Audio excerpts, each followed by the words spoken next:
So, it's Thursday, we're out here on site nice and early. Got to pick up a 32x10 welfare unit for El Jacko.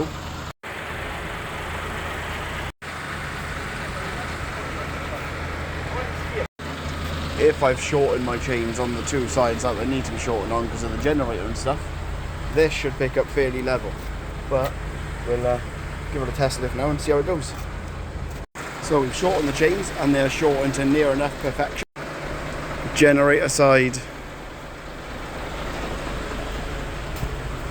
shortened chains, the longer chains. Let's get this loaded.